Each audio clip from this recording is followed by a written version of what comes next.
terza prova del campionato regionale giovanile di scena nella bellissima location di Valle San Floriano a Marostica in provincia di Vicenza. È una manifestazione importante, tradizionale, forse tra le corse campestri nel Veneto a livello promozionale è la più datata, e quindi ritengo che tra l'altro organizzata molto bene dall'Atletica Marostica Vimar e sostenuta in questi ultimi anni dalla Banca di Credito Cooperativo di San Giorgio e quindi rimarrà, penso, un appuntamento che anche per i prossimi anni vedrà la campestre protagonista qui a Valle San Floriano di Marostica. Da qualche decennio ci siamo impegnati anche nel mondo della campestre. Siamo arrivati ad effettuare una gara regionale ormai penso da una decina d'anni. Abbiamo trovato qui in Valle San Floriano uno spazio e un ambiente molto adatto a questa gara. Infatti si vede che anche con la giornata che abbiamo il percorso ha tenuto perfettamente.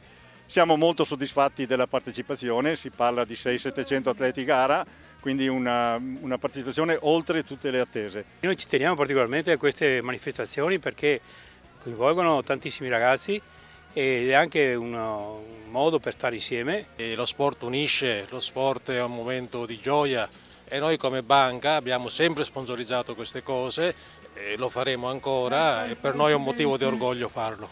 La giornata è stata interamente dedicata ai giovani. Ottima la partecipazione di tutte le categorie promozionali.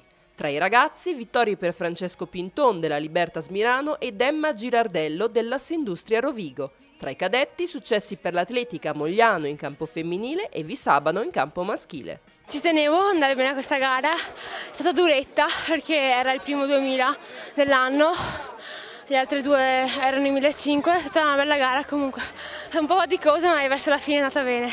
Molto contento perché era tanto che non facevo una vittoria così importante, sono fiero sì. Non credevo a questo obiettivo perché l'altra volta sono arrivato terzo ed è stata dura.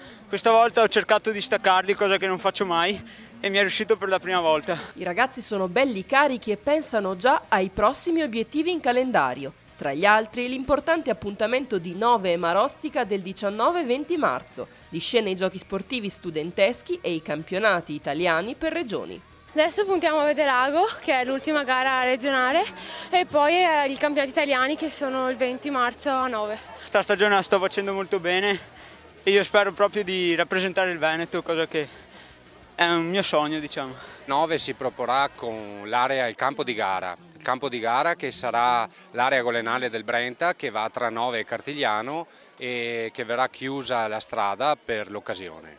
Invece Marostica si proporrà come location dell'inaugurazione della manifestazione stessa. Ci sarà la sfilata, credo ci sarà la sfilata di tutte le regioni e più uno spettacolo degli sbandieratori di Marostica per dare il benvenuto.